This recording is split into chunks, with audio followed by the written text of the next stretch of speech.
Hello student, তোমরা যারা বর্তমানে থার্ড সেমিস্টারে হিস্ট্রি এর স্টুডেন্ট আছো, অর্থাৎ Calcutta university BA general MDC এর স্টুডেন্ট আছো, তোমাদের আজ এই ভিডিওতে ফাইনাল সাজেশান দিয়ে দেবো।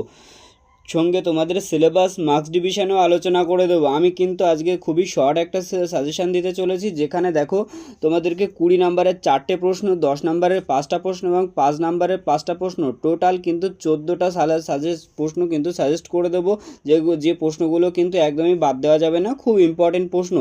এবং তোমাদের প্রশ্নমানটা একটু বলে দিই, প্রশ্নমান কিন্তু তোমাদের ফার্স্ট সেমিস্টার সেকেন্ড সেমিস্টারের মতোই থাকবে, যেখানে 20 নম্বরের দুটো, 10 নম্বরের দুটো এবং 5 নম্বরের 3টে তোমাদের প্রশ্ন থাকবে পরীক্ষায়। ঠিক আছে, আর সিলেবাসটা কিন্তু আমি ভিডিও শেষে বলে দিচ্ছি। অনেকেই সিলেবাস জানো, তো সিলেবাস অনেকেই দেখতে ইন্টারেস্টেড না, এই জন্য আমি সিলেবাসটাকে লাস্টে রেখেছি। এবার তোমরা দেখে নাও তোমাদের সাজেশান কী আছে। ফার্স্টে তোমাদের 20 নম্বরের সাজেস্টিভ প্রশ্নগুলো একটু দেখিয়ে দিই। ফার্স্টে তোমাদের 20 নম্বরের সাজেস্টিভ প্রশ্নের মধ্যে এখানে দেখো, ফার্স্টে তোমাদের কি গুপ্ত যুগটাকে আমি রেখেছি। গুপ্ত যুগের মধ্যে কিন্তু 3-4টে প্রশ্ন আছে যেগুলো খুবই মোস্ট ইম্পর্টেন্ট থাকে। যেমন ফার্স্ট দুটো প্রশ্ন দেখো, গুপ্ত সাম্রাজ্যের পতনের কারণ এবং গুপ্ত যুগকে কেন সুবর্ণ যুগ বলা হয়েছে। এই দুটো প্রশ্নের মধ্যে থেকে কিন্তু যে কোনো একটা 20 নম্বরের জন্য আসবেই। ঠিক আছে, আর দুটো আমি সাজেশানে রেখেছি। দেখো, যে গুপ্ত শাসনের সময় উত্তর ভারতের রাজনৈতিক অবস্থা ও গুপ্ত যুগের নারীদের অবস্থান, এই দুটো প্রশ্ন ইম্পর্টেন্ট আছে। তবে এই দুটো প্রশ্ন 20 নম্বরের না আসুক, 5 নম্বর বা 10 নম্বরে চলে আসবে। ঠিক আছে, তারপরে প্রশ্ন দেখো 20 নম্বরের জন্য 2 নম্বরের প্রশ্ন, যে সম্রাট শশাঙ্কের সময় গৌড়ের আঞ্চলিক শক্তির ব্যাখ্যা করো। সম্রাট শশাঙ্কের যখন রাজত্বকাল ছিল, সেই সময় যে গৌড়ের আঞ্চলিক শক্তিগুলো উত্থান ঘটেছিল, সেই আঞ্চলিক শক্তিগুলোর সম্বন্ধে কিন্তু তোমাকে এই প্রশ্নের অ্যান্সারে লিখতে হবে। তারপরে 3 নম্বরের প্রশ্নটা দেখে দাও। 3 নম্বরের প্রশ্নটা আছে আমাদের যে নালন্দা বিশ্ববিদ্যালয় ছিল বা কৌটিল্যের অর্থশাস্ত্র সম্বন্ধে।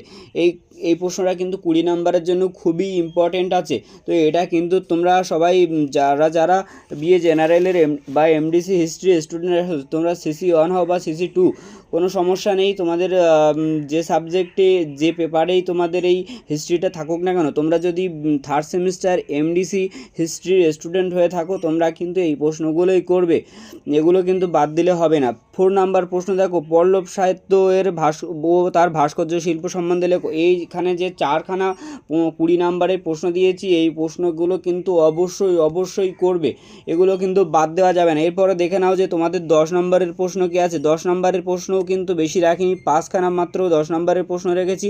এর মধ্যে দেখো, যেগুলো স্টার্ট দেওয়া সেগুলো কিন্তু আগে করতে হবে। যেমন প্রাচীন ভারতের অস্পৃশ্য দলিতদের অবস্থান, হর্ষবর্ধনের কর্তৃত্ব, মৌর্য সাম্রাজ্যের পতনের কারণ এবং এর সাথে মৌর্য সাম্রাজ্যের কৃষি ব্যবস্থার উন্নতি, এটা ওয়ার্ডে রেখেছি। ঠিক আছে, তারপরে দেখো, সম্রাট কনিষ্কের রাজত্বকালে রাজনৈতিক ও সাংস্কৃতিক কর্তৃত্ব সম্বন্ধে লেখো। সমুদ্রগুপ্তের রাজ্য বিজয় বা দক্ষিণ ভারতের যে নীতিগুলো তিনি প্রয়োগ করেছিলেন, সেই সম্বন্ধে তিনি লিখতে বলছে। এগুলো কিন্তু এই প্রশ্নগুলো কিন্তু 10 নম্বরের প্রশ্ন। এই 10 নম্বরের এখানে 5খানা প্রশ্ন আছে যেগুলো মোস্ট ইম্পর্টেন্ট। এবার দেখে নাও তোমাদের 5 নম্বরের প্রশ্নে ইম্পর্টেন্ট কী রেখেছে। 5 নম্বরের প্রথম প্রশ্ন দেখো, হর্ষচরী সম্বন্ধে লিখতে বলছে, যেটা কিন্তু 3 স্টার দেওয়া, মোস্ট ইম্পর্টেন্ট। তারপরে দেখো, আরবদের সিন্ধু বিজয় সম্বন্ধে লিখতে বলছে। আরবদের সিন্ধু বিজয় যে প্রশ্নটা আছে, এই প্রশ্নটা কিন্তু মোস্ট ইম্পর্টেন্ট আছে 5 নম্বরের জন্য, এটাও করে রাখবে। এরপরে দেখো 3 নম্বরের প্রশ্নে কী বলছে। 3 নম্বরের প্রশ্ন বলছে, পুষ্যবিত বংশের যে শ্রেষ্ঠ শাসক ছিলেন, তার সঙ্গে শশাঙ্কের যে বিরোধ ঘটেছিল, সেই শ্রেষ্ঠ শাসকের নাম কি এবং শশাঙ্কের বিরোধের কারণগুলো কী ছিল, এই সম্বন্ধে কিন্তু তোমাদের বিস্তারিত লিখতে হবে। এগুলো স্টার দেওয়া নেই, কিন্তু ইম্পর্টেন্ট আছে।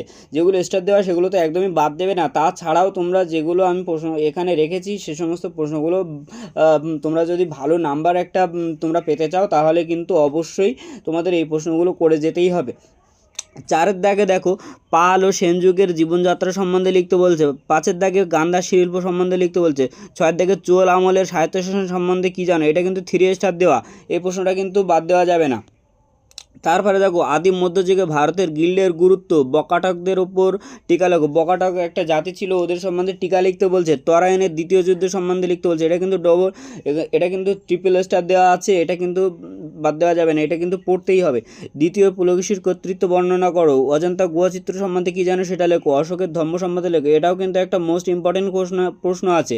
ঠিক আছে, ভারত ও রোমের, এখানে রোম হয়ে গেছে, এটা রোম হবে। রোমের বাণিজ্য যে অগ্রগতি ঘটেছিল, সেটা সম্বন্ধে সম্বন্ধে লিখতে বলছে। আর একটা প্রশ্ন যেটা এখানে স্পেলিং মিস্টেক আছে, যে গৌতমীপুত্র যে সাতকর্ণী ছিল তার কর্তৃত্ব সম্বন্ধে লিখতে বলছে, ঠিক আছে। তো এই গৌতমীপুত্রের সাতকর্ণী সম্বন্ধে তোমাদের কিন্তু অনেক টিকা আসতে পারে বা গৌতমীপুত্র সাতকর্ণীর কর্তৃত্ব আসতে পারে, এই ধরনের অনেক কিন্তু প্রশ্ন তোমাদের চলে আসতে পারে। তো এই যে প্রশ্নগুলো এখানে দেখালাম সেই প্রশ্নগুলো সবাই তৈরি করে নেবে, আর যেগুলো স্টার মার্ক